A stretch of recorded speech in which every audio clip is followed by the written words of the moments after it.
malam, balik lagi dengan kita di TikTok Obrolan Menarik dan juga Inovatif. Nah, kali ini kita mau ngebahas topik yang selanjutnya nih. Alex mungkin bisa jelasin nih, kita mau bahas topik apa lagi nih setelah ini? Oke, pemirsa, terima kasih Anda masih bersama kami, tentunya masih di acara sangat fenomenal dan terpopuler di jurnal televisi, hanya acara TikTok Obrolan Menarik dan juga Inovatif ya. Nah, tadi kita sudah berbincang hangat dan sudah mengupas tentang perjalanan kisah hidup yang sangat pedih sebenarnya, sangat perih sekali. Banyak hal yang tidak diceritakan. Banyak hal yang tidak diceritakan oleh pemirsa pada malam hari, cuman di belakang kamera sudah kita kupas tadi mana. Oke, karena kita mungkin selanjutnya ya. Ada sesi kedua. Ada sesi kedua seperti itu ya pemirsa ya. Nah, karena sudah kita mengupas tadi perkenalan perjalanan hidup beliau. Nah, kita langsung ke jabatan yang sekarang, guys ya. Oke, Bang, langsung kita to the point aja nih. Ya, karena waktu ini to the point. Ini bahasanya kayak mata Najwa ya. Oke, bagaimana tanggapan Abang mengenai food estate ya, food estate yang food memang estate ya, yang estate. saat ini lagi rame diperbincangan, khususnya di Kalteng itu sendiri, Bang. Karena memang Pak Jokowi itu ditunjuknya di sini ya, di Kalimantan Tengah. Bagaimana tanggapan Abang sebagai wakil rakyat?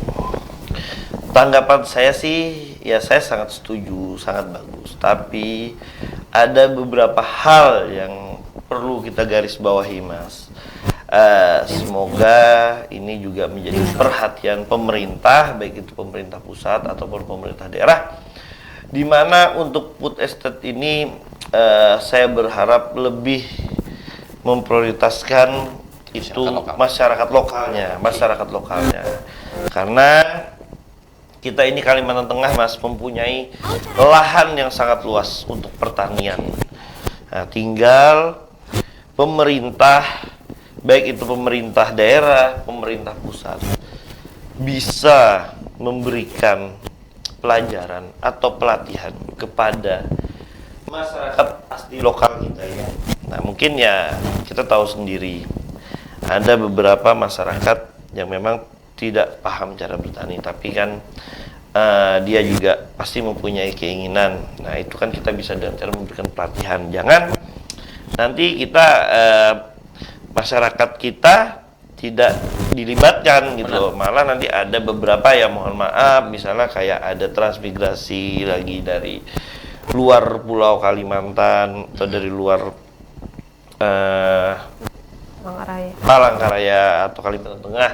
Ya, saya berharap itu tadi masyarakat atau penduduk lokal itulah yang lebih diprioritaskan dulu untuk food estate ini.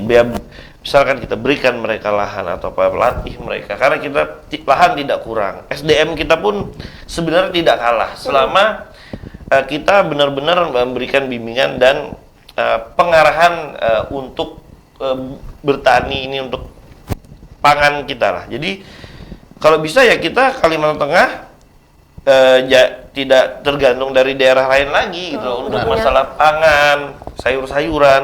Nah, karena kita cukup mempunyai lahan yang ini, Mbak, lahan yang luas. Kalau berbicara gambut, itu bisa diatasi kok. Banyak cara, tetap bisa menanam. Nah, itu seperti itu. Tinggal pemerintah memberikan bimbingan, memberikan solusi, dan masyarakat lokal aslinya pun mempunyai kemauan dan keinginan untuk menjalankan program tersebut, sehingga Kalimantan Tengah, khususnya Kalimantan Tengah ya ini bisa menjalankan program food estate itu dengan benar dan memang sangat bermanfaat untuk masyarakat asli Kalimantan Tengah, masyarakat lokal itu.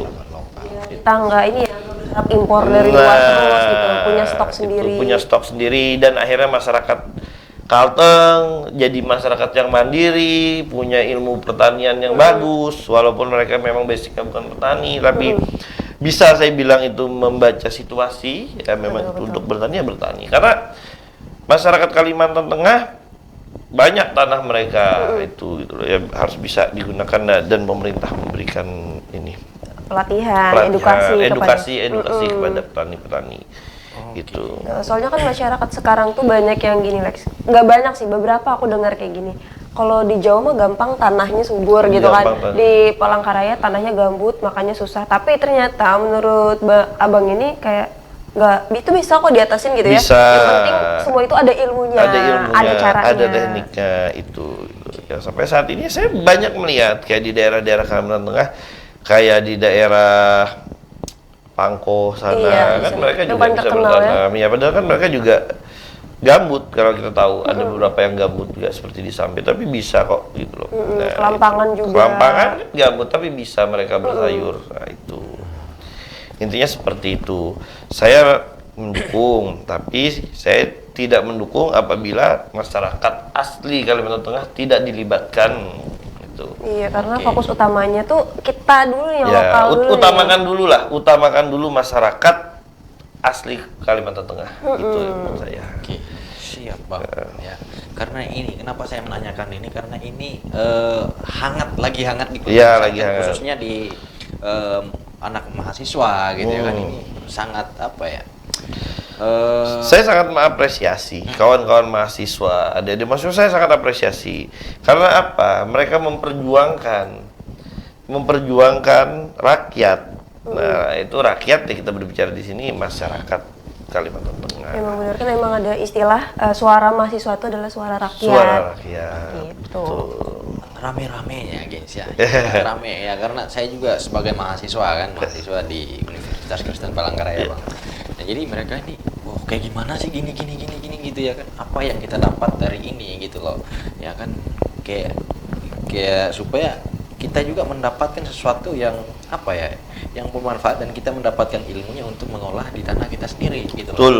Tanpa mendatangkan orang luar gitu loh. Jangan sampai kita ketinggalan atau Benar. jadi penonton di tanah kita tanah sendiri. Benar itu Bang. Karena kita punya lahan yang cukup luas kok. Itu kayak kawan-kawan petani-petani di Jawa, mereka dengan lahan yang tidak terlalu luas, tapi mereka malah bisa support bahan pertanian atau bahan pangan ke tempat kita yang notabene-nya Besar. pulau kita lebih luas daripada Iya. mereka gitu loh, atau wilayah kita lebih luas. Tapi ya itulah, makanya harapan saya, libatkanlah masyarakat. Libatkan masyarakat. Kalau bahas masalah tanah nih ya, di Jepang pun dikit tanahnya, tapi mereka pakai solusi apa? Hidroponik. Hidroponik itu. Oke. Semua ada solusinya. Ada solusi. Semua ada solusi. Ada masalah pasti ada jawabannya. Ada jawaban. Ada niat pasti ada jalan. Ini benar-benar kayak prinsip hidup abang ya. Karena soalnya terbukti loh sekarang. Oke, kalau ada apa yang mau ditanyakan untuk abang? Kalau bahas topik lain lagi boleh nggak? Boleh. Boleh. Tadi kan udah bahas food and state ya. Dan sekarang aku mau bahas ini bang. Mau bahas tentang COVID nih. Sekarang kan kita menuju new normal. New normal. Jadi buat teman-teman ini new normal, bukan back to normal. Jadi kita masih mencoba normal yang baru lah bahasa Indonesianya gitu. Nah dari abang nih apa ya? Untuk pencegahan COVID ini udah sejauh mana sih yang dilakukan pemerintah kepada masyarakat di Kalimantan Tengah? Saat ini menurut saya pemerintah Kota Palangkaraya bersama jajaran TNI Polri, masyarakat, ormas-ormas itu sudah cukup giat lah mereka menangani masalah ini. Siang malam kan kita bisa lihat waktu awal-awal COVID itu, kawan-kawan itu baik itu saya lihat dari Banser, dari ormas-ormas, nih kita sebut ormas dulu ya, dari ormas masyarakat itu ada Banser, ada Pordaya, ada PBB, ada DAD, Batamat, dan ormas-ormas lainnya tidak disebutkan. Itu bersatu bersama pemerintah dan TNI Polri, kawan-kawan BPBD, dan relawan-relawan lainnya untuk menangani COVID ini. Tapi ya itu tadi, memang kita tidak bisa memungkiri penyebaran COVID ini sangat cepat. Nah itu, tapi kita juga apresiasi kepada pemerintah Kota Palangkaraya yang selalu semangat nih, walaupun kita kemarin tahu wali kota kita terkena COVID, tapi beliau tetap semangat, dan akhirnya bisa sembuh. Dan juga kalau kita lihat nih Mas, kita berbicara Kota Palangkaraya, memang kita bisa lihat. Nah, saya pernah menulis itu status di Facebook berdasarkan data juga dan berdasarkan hasil saya berkomunikasi dengan Pak Wali Kota dan unsur-unsur lainnya. Saat ini memang kita ini drastis meningkat Oke. Karena kita memang mengejar orang-orang yang memang ini ada kemungkinan dia ini ODP. Dari rapid test itu kalau reaktif kita langsung swab hasil langsung keluar. Nah memang dulu kita rada lambat, kenapa ini langsung melonjak cepat, karena dulu kita memang belum punya tuh alat tes gitu. hasil swab untuk Kota Palangkaraya ya. Akhirnya Kota Palangkaraya kemarin mendatangkan. Kalau dulu kita kan masih gantian kan sama daerah kabupaten lain, itu kita satu hari cuma jatah 3. Oh gitu. 3. Saat ini ya kita bisa, makanya terus naik. Tapi kita kejar. Naik itu bukan berarti Bertambah banyak. Ya bertambah banyaknya kita dari ruang lingkup situ saja, dari Kota Palangkaraya saja saat ini. Kemarin belum terdeteksi itu. Kemarin itu belum terdeteksi. Sebenarnya rata-rata itu yang memang ada orang yang OTG. Memang naik. Yang positif pun dalam perawatan bertambah. Tapi yang dalam perawatan kan coba kita lihat. Angka kesembuhan juga Iya. Makin meningkat. meningkat juga. Nah ini seperti itu. Jadi memang pemerintahnya lagi gencar. Gencar itu maksudnya mengejar memang orang-orang yang diperkirakan itu terdeteksi. Jadi sebenarnya bukan penambahan dari klaster luar bukan, tapi kita masih mengejar dari klaster, klaster yang ada di Palangkaraya itu. Jadi masyarakat Kota Palangkaraya sudah tidak usah panik, ya hanya saja kita tetap menjaga protokol kesehatan itu dan tetap berupaya sekarang. Makanya saat ini memang dikejar yang untuk tes kalau rapid reaktif lanjut ke swab. Nah, langsung ditangani swab hasil keluar misalnya dia ada gejala atau yang positif langsung perawatan. Yang perawatan pun banyak kok yang sudah sudah sembuh ini. Yang sembuh cuman data belum ini ada banyak. Masih kan antri kita giliran. Kalau itu. di Kalimantan ini Bang, berapa lama sih dari kita tes sampai hasilnya keluar itu? Nah, kalau untuk Kota Palangkaraya sekarang sudah bisa ditunggu karena kita udah punya alat sendiri kan. Enggak, gitu. berarti 1 hari udah tahu. Ya sekitar 1 sampai 3 harian lah itu. Oh, udah cepet ya? Ya, udah cepat. Kalau dulu kan kita nunggu. Bener, dulu kita bener. sampai 2 minggu. 2 minggu Bener. gitu. Aku ingat banget tuh pertama 2 minggu. Alhamdulillah pemerintah saat ini baik itu pemerintah Provinsi Kalimantan Tengah, Kota Palangkaraya dan kabupaten-kabupaten lainnya sudah bisa terbantu lah karena Pak Gubernur kan mendatangkan juga punya alat itu gitu dan akhirnya Kota Palangkaraya juga. Makanya Kota Palangkaraya melonjak. Sebenarnya bisa saja seperti saya berunding dengan kawan-kawan dan juga Pak Wali Kota bisa saja kita mengurangi angka peningkatan positif kita tidak usah tes mereka, biarkan aja. Biar aja kayak dulu itu kan. Kayak dulu, tapi kan apakah lucu? Kan kita nih pengen new normal nih, ya enggak? Nah, jadi kita ini semua jadi biar inkubasi itu selesai. Masa inkubasi itu selesai, orang yang positif sudah terdata semua, yang OTG juga terdata, dirawat. Inkubasi selesai, udah kita new normal. Insya Allah kita Juli sudah bisa new normal. Pertengahan Juli. Semoga saja. Ya. Dan harapannya juga kita bisa back to normal ya. Iya. Soalnya sedih banget kalau kita nggak bisa kayak sebelum-sebelumnya gitu. Kalau udah perayaan di rumah aja. Saya kangen pacar saya. Waduh. Lagi kasmaran dia Bang dari kemarin. Gitu, Bahasa aduh. pacar terus. Oke, nah kalau memang sih kalau untuk sejauh ini peningkatan rupanya alatnya itu sudah ada Bang ya. Rupanya alatnya sudah ada karena memang ada beberapa bulan yang lalu kalau nggak salah bulan 3 kalau nggak salah Bang itu posisi di Kota Palangkaraya itu sendiri itu orang yang positif itu cuma 66 orang gitu loh. Jadi selama 3 hari itu nggak ada naik gitu loh. Jadi kita doakan ini sudah berlalu. Iya. Ya kan? Pernah di tahap itu. Iya, di tahap itu. Nah, setelah alatnya sudah ada gitu ya kan melonjak sampai sekarang 266 ya. Ya, 300. 306 kurang lebih lah seperti itu. Kurang lebih seperti itu. Dan yang meninggal itu ada 22 orang kalau nggak salah atau 20 lah orang kalau nggak salah. Meninggal juga kan itu ada penyakit bawaan gitu, makanya komplikasi ya berarti. Jadi pas corona masuk kan dengan penyakit yang ada ya jadikan satu ya dengan kekuatan tubuh yang imunitas. Emang imun yang diserang gitu kan. Imun ya. Sambil minum. Ya. Sambil mau nanya juga, sambil minum sambil nanya. Baik. Jadi Bang, keselak nanti. Oh ya. Yang nanya nggak minum Bang. Jadi Bang, sebenarnya dari pemerintah itu new normal, sekarang kan kafe-kafe udah mulai buka nih. Nah, ketika kita nggak kedapatan mungkin dari pihak penertiban gitu, ngelihat kafe ini nggak ngikutin protokol kesehatan dan juga yang ngumpul nggak pakai masker segala macam dan berkumpulnya dalam jumlah banyak, ada nggak sih sanksi kepada kafe itu sendiri? Sebenarnya kita sanksi itu paling teguran. Masih teguran ya, dan kita juga berharap jangan sampai lah ada sanksi atau apa. Tapi kita juga berharap kesadaran dari masyarakatnya juga harus sadar dong, gitu kan. Oke, ini kita udah menerapkan sistem ini dengan humanis, tapi kawan-kawan dari masyarakat juga harus sadar. Tapi ya saling mengingatkan lah, intinya keadaan seperti ini memang siapa sih yang pengen? Nah, tapi ya kita harus saling mengingatkan karena kita satu, petugas-petugas itu juga yang di lapangan itu juga capek mungkin ya kalau mereka menegur atau dengan emosi, kita harap maklum juga. Dan juga untuk kawan-kawan masyarakat juga jangan mudah tersinggung karena saat ini memang kita lagi keadaan yang serba ini deh, serba panik kalau kita bilangnya dan serba ekstra. Jadi menurut saya tidak ada sanksi lah. Tidak ada sanksi, hanya teguran. Tapi semoga dengan teguran itu masyarakat kita juga menjadi lebih masyarakat yang sadar akan protokol kesehatan di saat pandemi COVID-19 ini.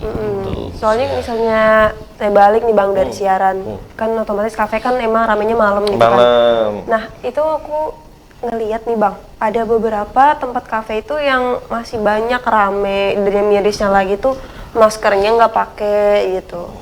Jadi makanya aku nanya, apakah ada sanksi? Tapi ternyata teguran, dan semoga teguran itu nggak disepelekan, tapi ngikutin protokol yang ada. Jangan sampai nanti teguran karena kurang kesadaran malah jadi sanksi. Nah nanti kan itu jadi repot.